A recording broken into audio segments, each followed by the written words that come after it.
Welcome back, guys. It's Zach here, bringing us another fantasy football video. This will be the final one in a league-winning player series. I've gone over the quarterback, running back, and wide receiver position already. This one will be touching on 3 tight ends that I think have the upside to be potential league winners this year. Tried to make it 5, but I felt like I'd be stretching to go into 5 tight ends here. So I've just got 3 guys that I'm pretty confident in. I'll touch on more players at the position. We'll probably do a refresh of this video later on in the offseason as well. But always nice to highlight some guys that are going later that I think have a lot of upside. So these are guys I really like, guys that I think I'll have a lot of in my drafts, and really excited about these players. So if you have any disagreements or guys you felt like I've left off this list, feel free to let me know in the comments. I love interacting with you guys there. And yeah, let's get into it. It should be a pretty fun one here.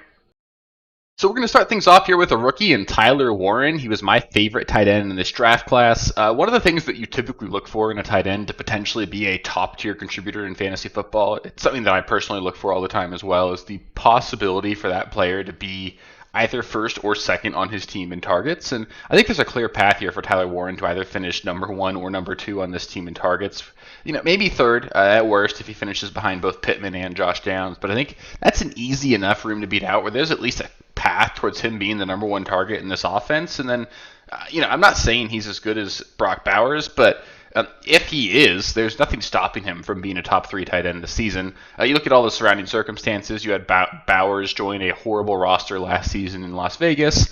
No quarterback production really to be had there at all. He was the 13th overall pick in the draft, so clearly, the NFL considered him to be a really talented player.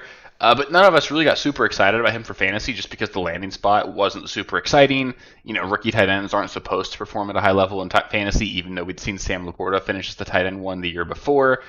And we all know what happened with Brock Bowers. He came out and was clearly an elite player. He's being drafted in the 2nd round this year for a reason. And I think there's at least the path here for Tyler Warren to have a similar type season. I don't think that Daniel Jones is any worse than the combination of Gardner Minshew and Aiden O'Connell that the Raiders had last year. I think that if you look at the target competition, you've got like Josh Downs versus Jacoby Myers.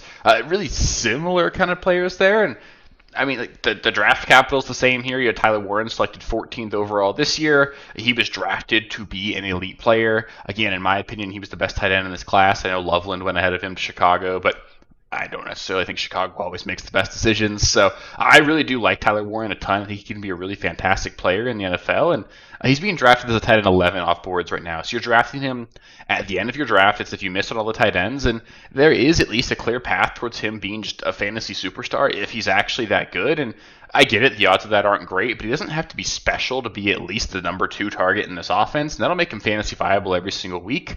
And then if he ends up being a special talent, he can actually be a top 5 tight end in the season. So I like him a lot. I think he's pretty significantly underdrafted right now. He's being drafted 1 tight end spot ahead of Tucker Kraft. Tucker Kraft might finish 6th on that team in targets. So, I like Tucker Kraft too. I think he's a talented player, but the ceiling is just so much higher with Tyler Warren. He's a guy that I'd be targeting for sure, and someone that if I'd miss on the early tight ends, I definitely want on my roster this season.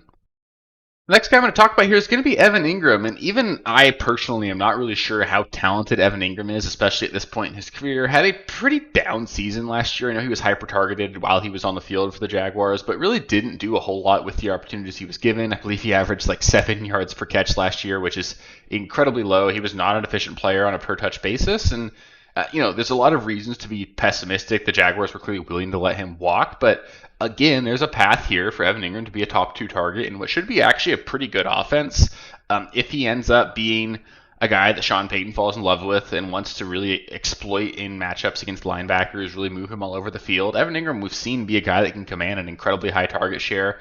It was really close to breaking the reception record just a couple of years ago. And if you look at the target competition in this Broncos offense, Courtland Sutton is really the only established player that's going to command targets. And there's at least a path even for Evan Ingram to be the number 1 target in this offense. So I'm not saying that's going to happen by any means, but for a tight end being drafted as the tight end 8 off boards, we've seen him finish as the tight end 4 just 2 seasons ago, his last fully healthy season.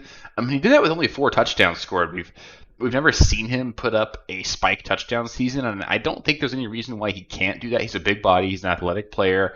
Again, there's not a whole lot of competition for targets in this offense. So if this Broncos offense is as good as we expect it to be, and they should air it out a ton. They don't really have a running back that you'd look at as a guy that's like a grinder. They're not going to try and run the ball 30 times a game. They're going to pass the ball to the running backs more than they'll run with it, really.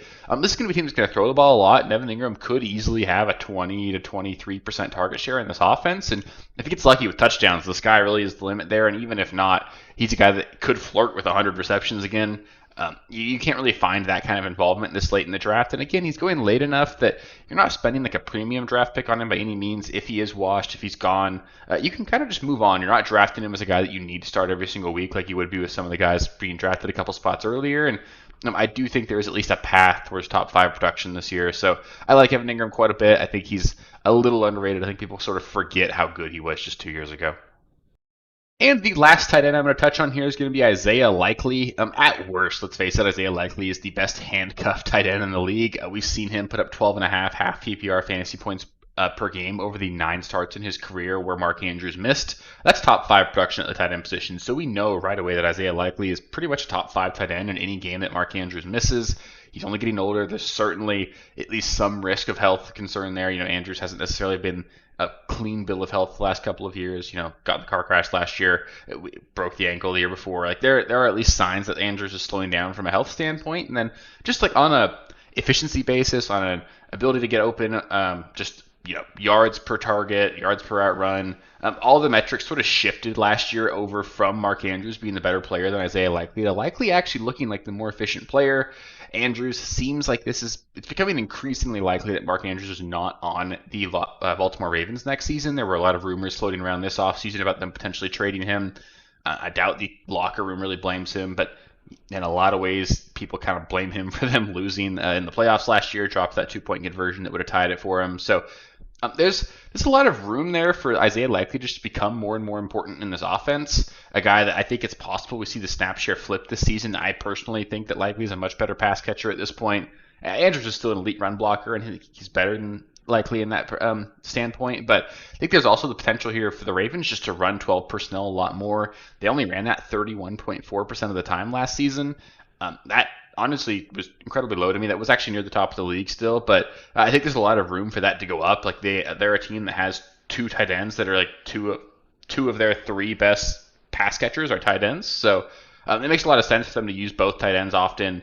I think there's certainly an opportunity there where they could just phase out Mark Andrews aside from specific red zone packages. Mark Andrews is still going to get it done in the red zone. He's got a lot of chemistry there with Lamar, but Likely's a guy that I could easily see them focusing on between the 20s, and there's no reason he can't be a red zone threat as well. So he's a really talented player. I think he's by far the most talented tight end being drafted where he is, coming as the tight end 17 off boards. And, as a tight end 17, like to have a clear path to a top 5 finish, even if the clearest path there is just a Mark Andrews injury, like the tight ends being drafted around Likely don't have that clear of a path towards that happening. Like right now he's being drafted right between Zach Ertz, who's basically in a retirement home at this point, and Jake Ferguson, who coming off another injured year, now the number 3 target at best in Dallas. Like there's so much more upside with Isaiah Likely than those guys being drafted around him. And again, you're drafting him probably as your second tight end, not a guy to start week 1, but you'll know pretty early. Like you could draft Isaiah Likely, and then over the first 3 weeks, you look at the snap share, and even after week 1, if Isaiah Likely is just out snaps Mark Andrews, you know that there's a very clear path towards him having a great season. I know last year Isaiah Likely's best game was week 1, so we don't want to overreact to the first week of the year. But Likely's a really talented player. I think everyone knows that. It's possible that this is just a year early if you're taking him, but there's a path towards him being really dominant, and you can't really find that easily this late in drafts. So I want a lot of him if I go late at tight end this year. So that'll do it for the League Winning Player video series. Up next, I'll be going over some sleepers. I'll probably touch on my favorite sleepers at each position, do a similar series, just going over guys that are going a lot later, guys that I think have a lot of, sort of guys that are being slept on, guys that are less common, and guys that I'm really excited about, even though a lot of people aren't really super familiar with them. So those are really fun videos for me to make. Highly recommend you guys watch those as well. They'll come out shortly. So make sure you're subscribed if you aren't already. There's going to continue to be 3 or more videos a week, every single week throughout the entire rest of the off season. There'll be even more than that during the regular season. So if you stick around, we're going to win some championships together. It's going to be a lot of fun.